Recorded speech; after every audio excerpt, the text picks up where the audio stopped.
ನಮಸ್ಕಾರ ಎಲ್ರಿಗೂ. ಇವತ್ತು ನಾವೊಂದು ಹೊಸ ಅಡುಗೆ ತಂದಿದ್ದೀವಿ. ಅದೇನೆಂದರೆ ಶಾಲೋ ಫ್ರೈಡ್ ಸೋಯಾ ಕಟ್ಲೆಟ್ ಅಂತ. ಬನ್ನಿ ಅದ್ರ ಮಾಡೋ ವಿಧಾನ ಇವಾಗ ತೋರಿಸ್ಕೊಡ್ತೀನಿ ನಾನು ನಿಮಗೆ. ನೋಡಿ, ಈಗ ಗ್ಯಾಸ್ ಹಚ್ಚಿದ್ದೀವಿ. ಈಗ ಅದಕ್ಕೆ ಸುಮಾರು ಒಂದು ಅರ್ಧ ಲೀಟ್ರಷ್ಟು ನೀರು ಹಾಕೋಣ ಪ್ಯಾನ್ಗೆ.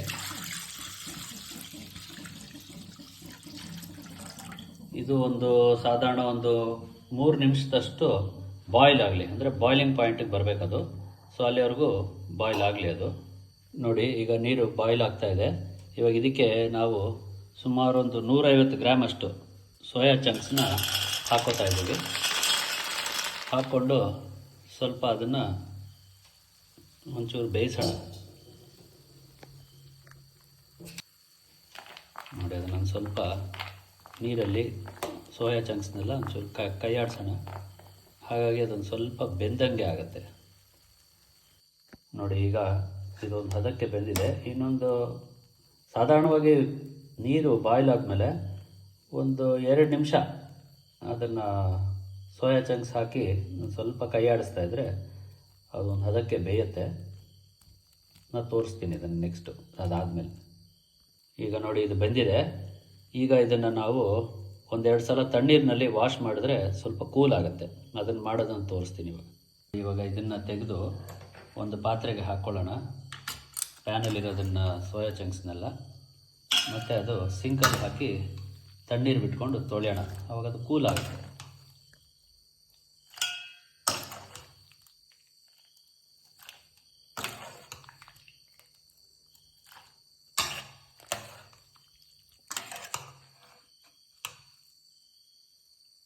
ಈಗ ನಾವು ಸೋಯಾನೆಲ್ಲ ನಮ್ಮದು ಬೌಲ್ಗೆ ಹಾಕ್ಕೊಂಡಿದ್ದೀವಿ. ಈಗ ನೆಕ್ಸ್ಟ್ ಅದನ್ನು ಸಿಂಕಲ್ಲಿ ಸ್ವಲ್ಪ ತಣ್ಣೀರಲ್ಲಿ ವಾಶ್ ಮಾಡೋಣ. ಓಕೆ, ಅದನ್ನು ಸ್ವಲ್ಪ ತಣ್ಣೀರಲ್ಲಿ ತೊಳ್ಕೊಳ್ಳೋಣ. ಹಾಗಾಗಿ ಬಿಸಿ ಇರೋದೆಲ್ಲ ಕೂಲ್ ಆಗುತ್ತೆ ಅದು.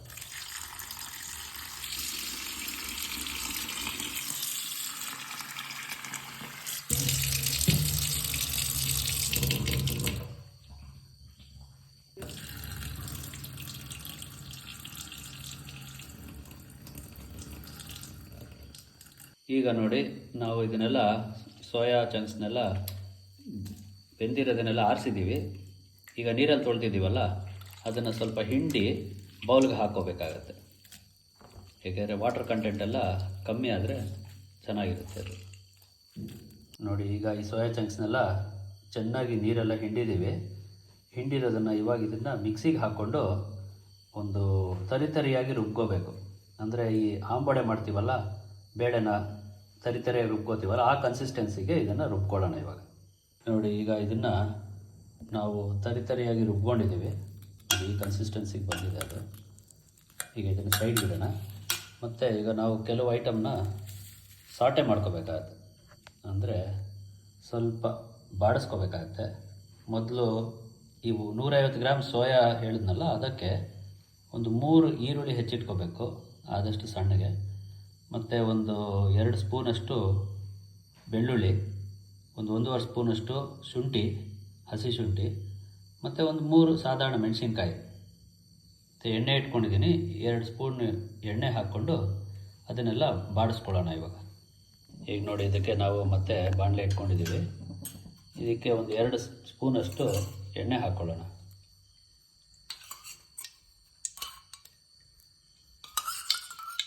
ಓಕೆ, 2-3 ಸ್ಪೂನಷ್ಟು ಎಣ್ಣೆ ಹಾಕ್ಕೊಂಡಿದ್ದೀವಿ. ಮತ್ತು ಇದಕ್ಕೆ 3 ಈರುಳ್ಳಿ ಹೆಚ್ಚಿಟ್ಕೊಂಡಿದ್ದೀವಲ್ಲ, ಅದನ್ನು ಅದಕ್ಕೆ ಹಾಕೊಳ್ಳೋಣ.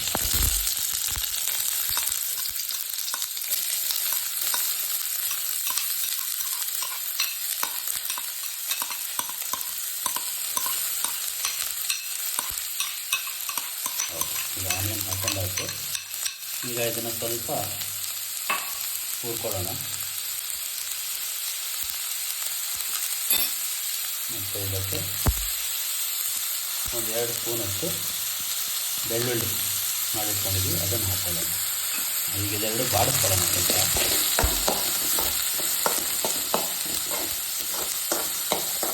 ನಾವು 1.5 ಸ್ಪೂನಷ್ಟು ಹಸಿ ಶುಂಠಿ ಇಟ್ಟಿಟ್ಕೊಂಡಿದ್ವಿ, ಅದನ್ನು ಹಾಕ್ಕೊಳ್ಳೋಣ.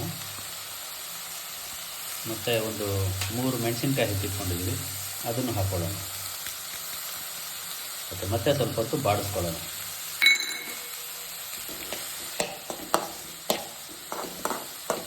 ಏನಂದರೆ ಸ್ವಲ್ಪ ಗೋಲ್ಡನ್ ಬ್ರೌನ್ ಕಲರ್ ಬಂದರೆ ಚೆನ್ನಾಗಿರುತ್ತೆ, ಅದು ಆಗಿದೆ ಅಂತ ಗೊತ್ತಾಗುತ್ತೆ. ಸೊ ಅಲ್ಲಿವರೆಗೂ ಸ್ವಲ್ಪ ಬಾಡ್ಸೋಣ. ಇದಕ್ಕೆ ನಾವು ಒಂದು ಕಡ್ಡಿ ಕರಿಬೇವು ಸೊಪ್ಪು ಇಟ್ಕೊಂಡಿದ್ದೀವಿ, ಅದು ಸೊಪ್ಪು ಬಿಡಿಸಿ ಹಾಕೋಣ. ಆಮೇಲೆ ಉಪ್ಪು ರುಚಿಗೆ ತಕ್ಕಷ್ಟು ಒಂದು ಅರ್ಧ ಸ್ಪೂನ್ ಅಂತ ಅಂದ್ಕೊಳ್ಳಿ ಹಾಕಿ ಮತ್ತೆ ಕೈ ಆಡಿಸೋಣ ಅದನ್ನು.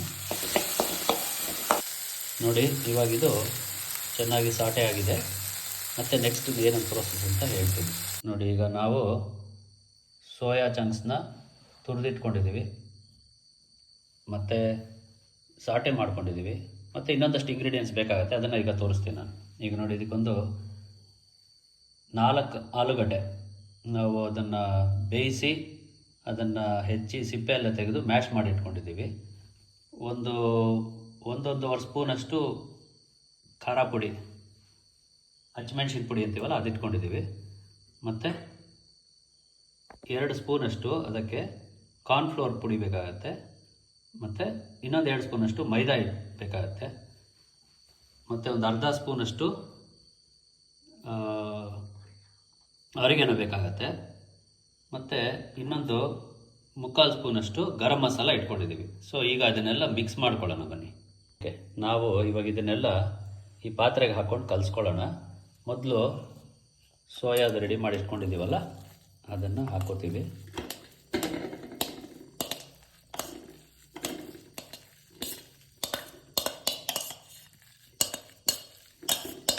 ಓಕೆ, ಸೋಯಾ ಆಗಿದೆ. ಈಗ ಇದಕ್ಕೆ ನಾನು ಹೇಳಿದ್ನಲ್ಲ 4 ಆಲೂಗಡ್ಡೆ ಬೇಯಿಸಿ ಮ್ಯಾಶ್ ಮಾಡಿಟ್ಟಿದ್ದೀನಿ ಅಂತ, ಅದನ್ನು ಹಾಕ್ಕೊಳ್ಳೋಣ.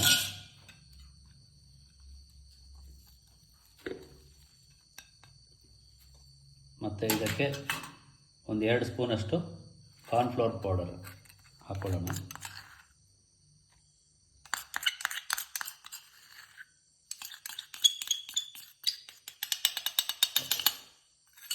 ಮತ್ತು ಇದಕ್ಕೆ ಒಂದು 2 ಸ್ಪೂನಷ್ಟು ಮೈದಾ ಇಟ್ಕೊಂಡಿದ್ದೀವಿ, ಅದನ್ನು ಹಾಕ್ಕೊಳ್ಳೋಣ.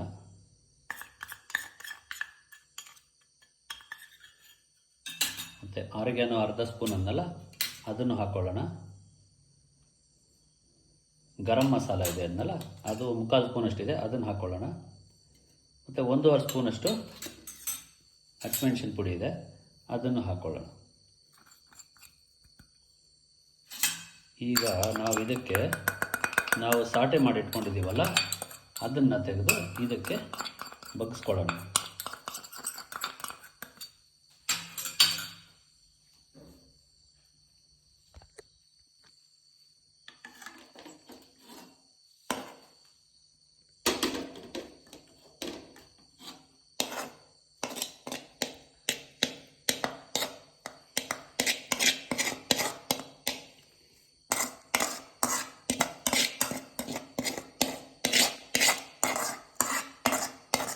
ನೋಡಿ, ಈಗ ಇದಕ್ಕೆ ಇನ್ನೊಂದು ಅರ್ಧ ಸ್ಪೂನಷ್ಟು ಉಪ್ಪು ಆ್ಯಡ್ ಮಾಡ್ಕೊಳ್ಳೋಣ ಇವಾಗ. ಸರಿ, ಈಗ ನಾವು ಅದನ್ನು ಚೆನ್ನಾಗಿ ಕಲಿಸ್ಕೋಬೇಕಾಗತ್ತೆ. ಚೆನ್ನಾಗಿ ಮಿಕ್ಸ್ ಮಾಡಿಕೊಂಡು ಕಲಿಸ್ಕೊಳ್ಳೋಣ ಅದನ್ನು. ಈಗ ನೋಡಿ ನಾವು ಇದನ್ನೆಲ್ಲ ಮಿಕ್ಸ್ ಮಾಡ್ಕೊಂಡಿದ್ದೀವಿ.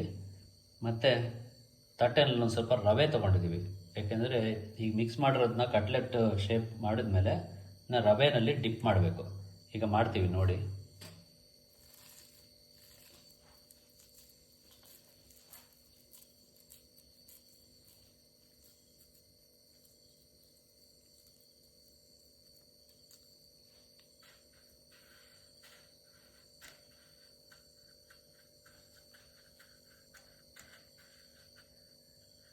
ಹಾಗೆ ರವೆನಲ್ಲಿ ಡಿಪ್ ಮಾಡಿ ನಾವು ಇಟ್ಕೋಬೇಕಾಗತ್ತೆ. ಅದನ್ನು ಒಂದು 3-4 ನಿಮಿಷ ಡಿಪ್ ಮಾಡಿರೋದನ್ನು ಹಾಗೆ ಇಡಬೇಕಾಗತ್ತೆ, ಯಾಕೆಂದರೆ ರವೆ ಎಲ್ಲ ಸ್ವಲ್ಪ ಸೆಟ್ ಆಗಬೇಕು ಅದಕ್ಕೆ. ಇಲ್ಲಾಂದರೆ ನಾವು ತಕ್ಷಣವೇ ಅದನ್ನು ಫ್ರೈ ಮಾಡೋಕ್ಕೆ ಹೋದರೆ ನಾವೀಗೇನು ಡಿಪ್ ಮಾಡಿದ್ದೀವಿ ಅದೆಲ್ಲ ಬಿಟ್ಕೊಂಬಿಡುತ್ತೆ. ನೋಡಿ, ಈಗ ಅದೆಲ್ಲ ರವೆನಲ್ಲಿ ಡಿಪ್ ಮಾಡಿ ಇಟ್ಕೊಂಡಿದ್ದೀವಿ. ಒಂದು 2-3 ನಿಮಿಷ ಆದಮೇಲೆ ಫ್ರೈಯಿಂಗ್ ಸ್ಟಾರ್ಟ್ ಮಾಡೋಣ. ನೋಡಿ, ಈಗ ನಾವು ರವೆ ಡಿಪ್ಪಲ್ಲಿ ಮಾಡಿರೋದು ಒಂದು 3 ನಿಮಿಷ ಆಗಿದೆ. ಈಗ ನಾವು ಇದನ್ನು ಪ್ಯಾನಲ್ಲಿ ಇಟ್ಕೊಂಡು ಶಾಲೋ ಫ್ರೈ ಮಾಡೋಣ. ಒಂದು 2-3 ಸ್ಪೂನು ಎಣ್ಣೆ ಹಾಕ್ಕೊಳ್ಳೋಣ. ಅದನ್ನು ತವ ತುಂಬ ಚೆನ್ನಾಗಿ ಅದನ್ನು ಹಚ್ಚೋಣ.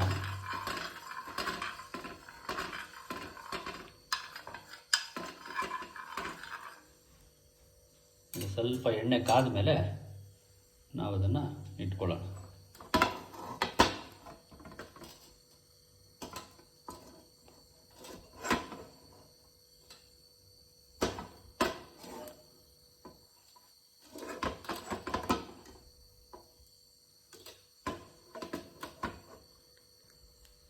ಈಗ ಎಣ್ಣೆ ಕಾದಿದೆ. ಈಗ ಅದನ್ನು ನಾವು ಇಟ್ಕೊಳ್ಳೋಣ.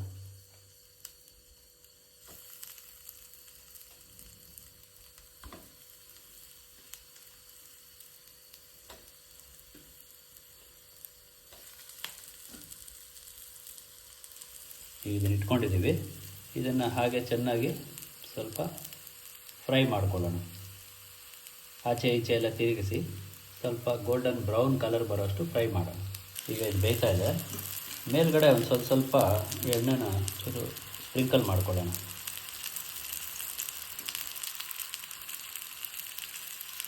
ನೋಡಿ ಇದೆಲ್ಲ ಬೇಯ್ತಾ ಇದೆ.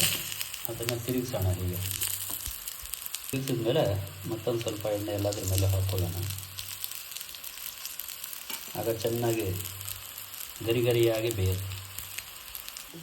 ನೋಡಿ ಈಗ ಒಳ್ಳೆ ಹದನಾಗಿ ಬೆಂದಿದೆ. ನೋಡೋದಕ್ಕೆ ಎಷ್ಟು ಚೆಂದ ಕಾಣ್ತಾ ಇದೆ.